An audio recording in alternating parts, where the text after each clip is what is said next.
Welcome back to the channel. Drew here. We're going to evaluate two of the best value new SUVs on the market. 2024 Chevy Trax versus the 2024 Buick Envista. Which is the better vehicle? Which is the better deal? And for my channel, which is best for Toro? I'm going to give you 6 reasons why I like the Trax as my favorite vehicle for the year, and see if the new Buick Envista can actually one-up the Trax in these categories. Let's talk about it. Let's jump right in.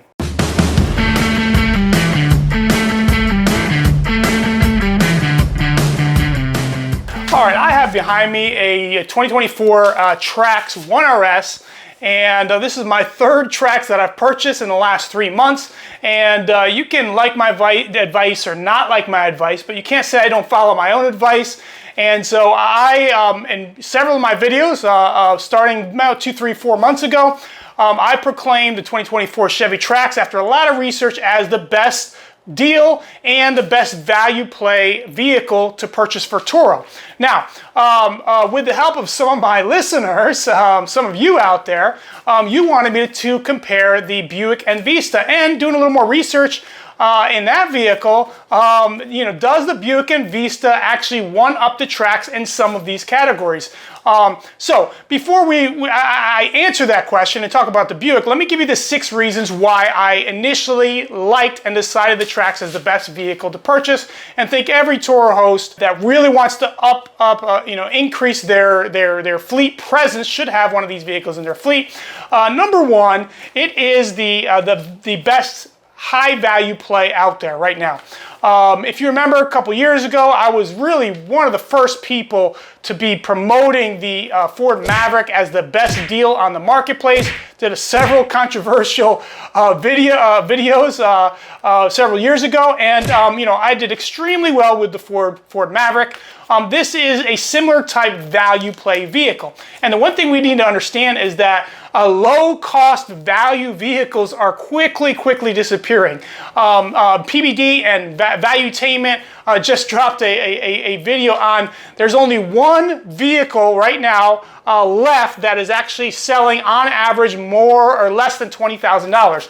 The $20,000 under category for new vehicles is virtually gone, the last being the Mitsubishi Mirage, and which is just the lowest of the low as far as quality of competitive type vehicle. So that category is very much, that doesn't mean you can't find a new vehicle under $20,000, but that means as a whole of, there's several low cost vehicles down there left, not many. There's about 4 left. You have the Versa, you have the obviously the Mitsubishi Mirage, you have Kia has their I want to see Kia Forte maybe in that category, but there's only about 4 vehicles that even start out less than the $20,000 range. But most of them, by the time you have different options and so forth, the average price pushes them way above $20,000.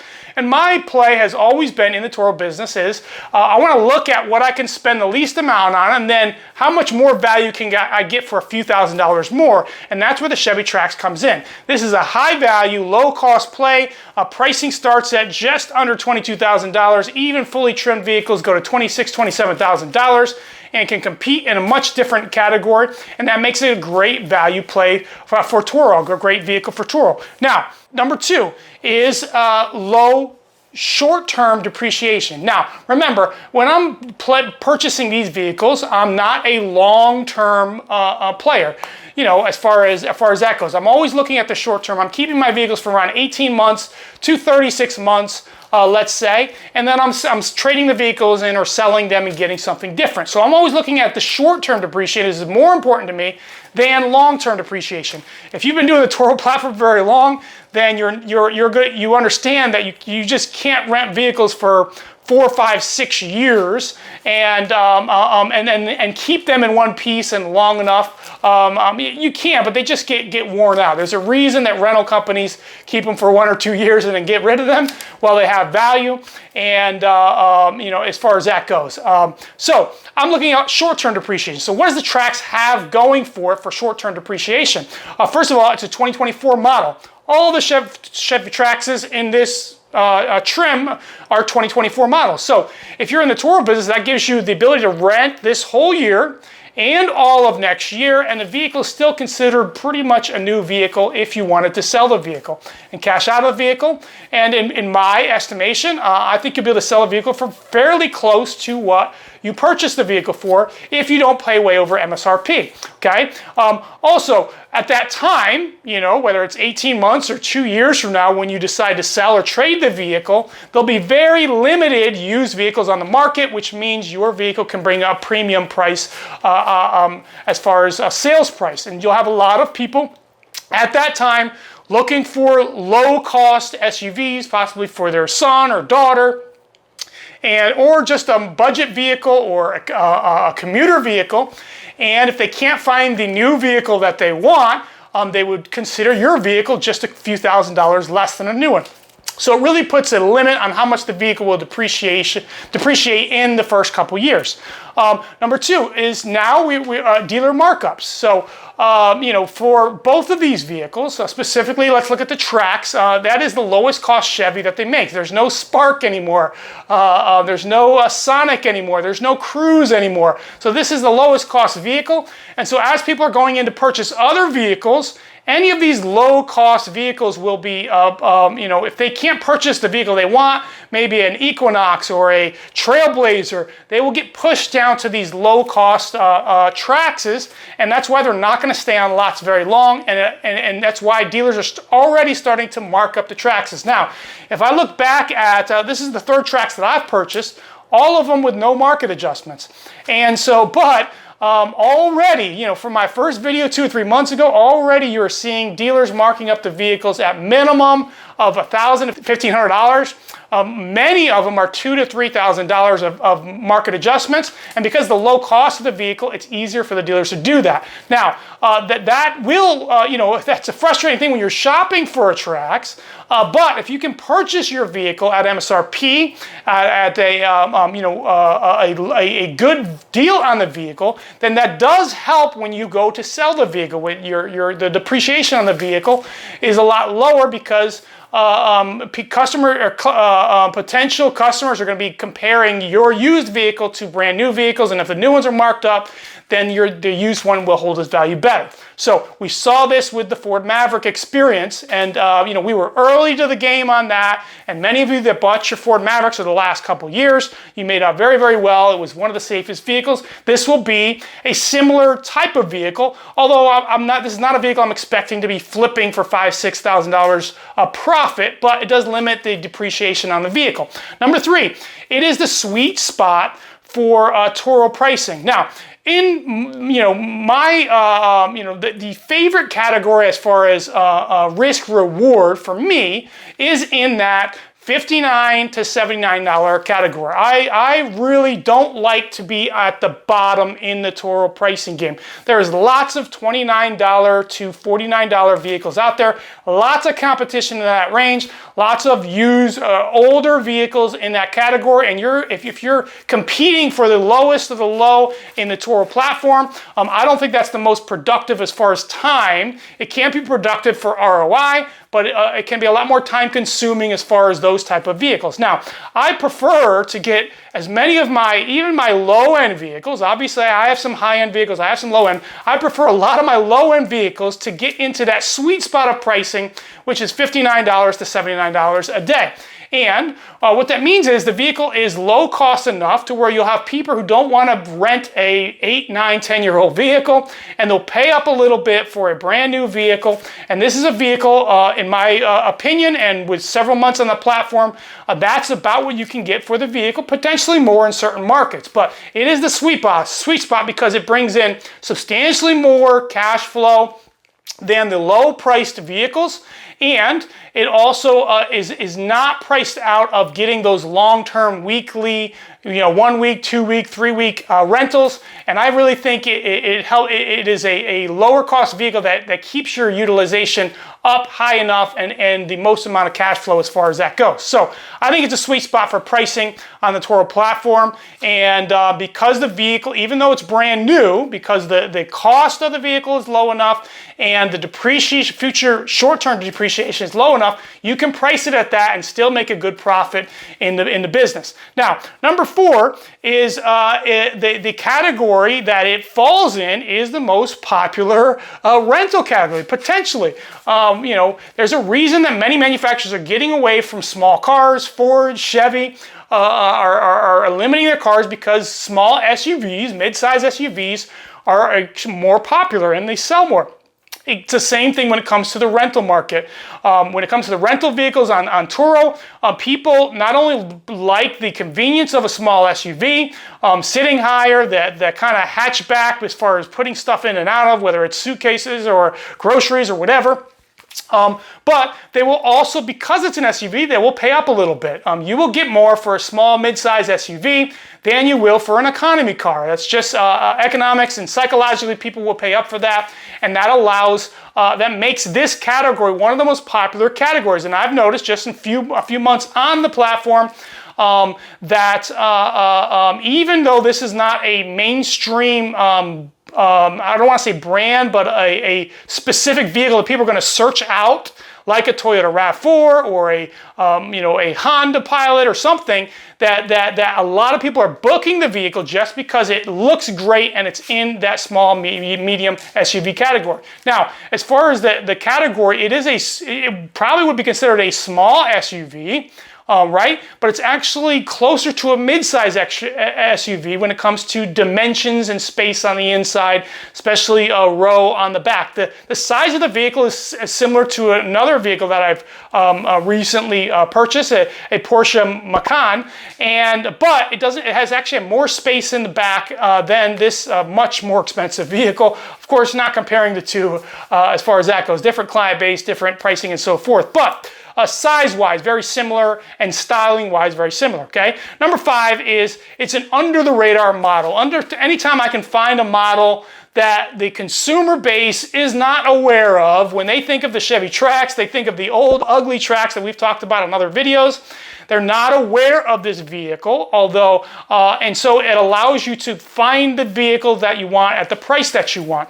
Number 6 is there's limited competition on the platform, the Toro platform. So, you know, when you have a new model like this or a redesigned model like this, there's going to be very limited other vehicles. If you want to be successful on the Toro platform, you want to find you want to find vehicles that there's not too much on. So for example, if I'm renting a $23,000, $24,000 Chevy Trax for $69, $79 a day, and that's what I'm getting for, you have people that spent, you know, $30,000, $40,000 on Tesla Model 3s, and they're renting it for the same price point.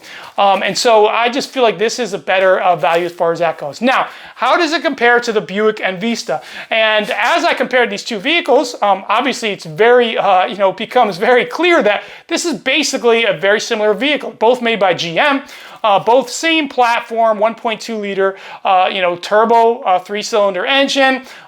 You have the 6-speed automatic transmission without a CVT, as I mentioned before, is a big plus compared to similar vehicles that use the CVT. But the Buick has, some different things that might be considered, benefits. One, Buick is considered more of a premium brand, so potentially, if this vehicle gets very popular, then Vista, you may be able to get a small premium, rental price because it would be considered a premium vehicle. We'll see. It's too early to tell on that as far as that goes.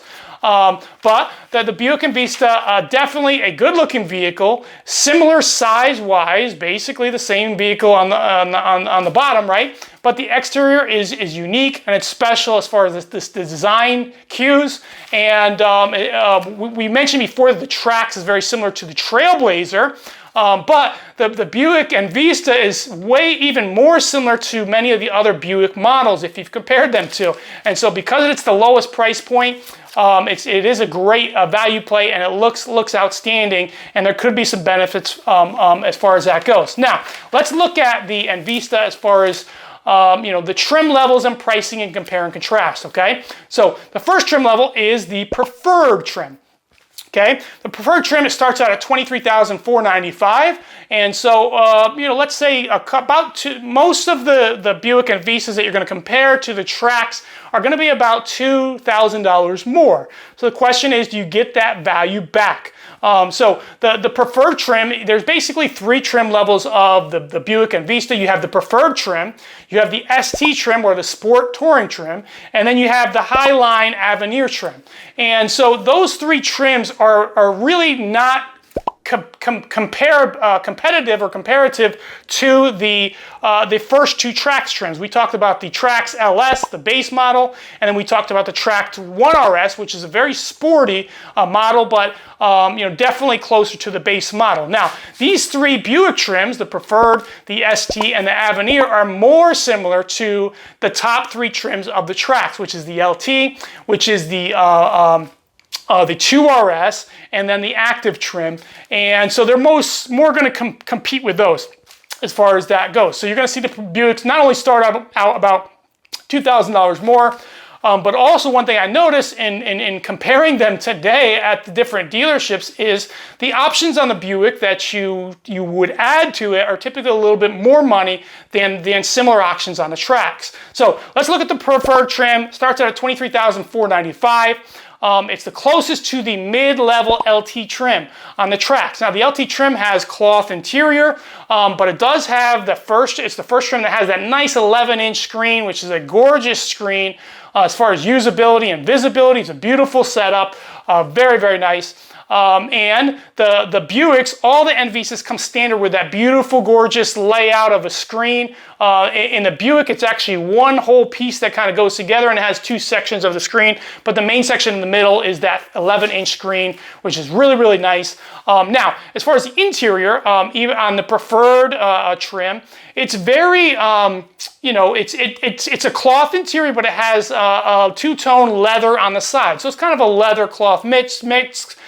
Buick has done that before in many of their models in the past. So you could say it's a little bit more upscale than the LT trim of the Trax, but they're comparative. The interior on the Buick, you may say, is a little bit nicer than the Trax, the LT trim, and they're about the same price point at that time. Now, where the Buick kind of goes up in price is when you start adding options. So, for example, one of the most popular options you're going to see as you find these vehicles out there is going to be the convenience package, which is $1,295. That's a big jump.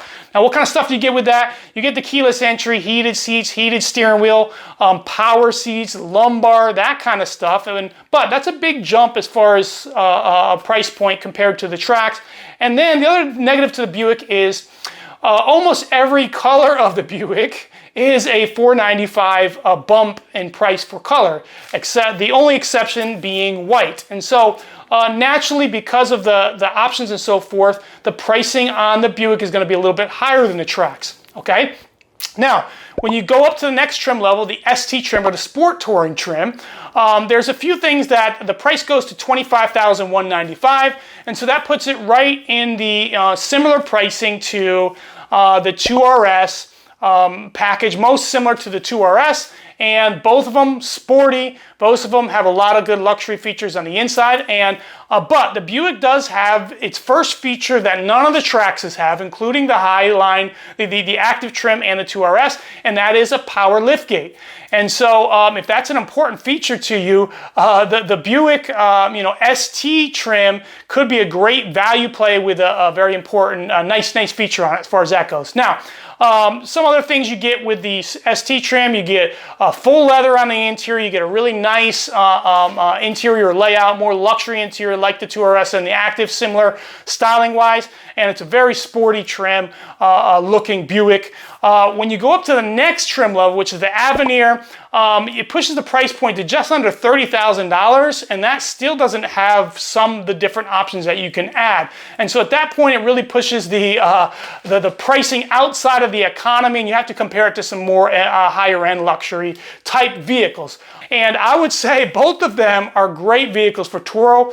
To me, deciding which one to go with, it really depends on which styling you like better and which trims and features that you can find at the lowest cost in your area. And so the Trax gives you lots of different options, 5 different trim levels. All of them are great values in their own way. Lots of different colors, lots of different styling. The Buick offers, you know, basically in this business, the lower 2 trims is what you want to look at, and it has a little bit more limited options. It really depends. If I couldn't find a Trax that I liked or wanted at the price I wanted, I definitely would strongly consider a Buick Envista. Both of them great values, and the one feature, there's an additional feature on the Buicks. It looks like it starts out in the S-Team trim only, and that is some type of a Buick suspension upgrade to where the vehicle rides a little bit more luxurious as far as handling. That if you drive a Trax for the first time, it does feel like an economy car when you're driving it. As far as the suspension and so forth, the Buick is supposed to have an upgraded suspension on the ST trim and up, and that could be a big benefit as far as that goes. Hopefully this is helpful, guys. Well, maybe we'll do a more comparison exterior look at both of these vehicles. Until next time, thanks for tuning in. I'm out.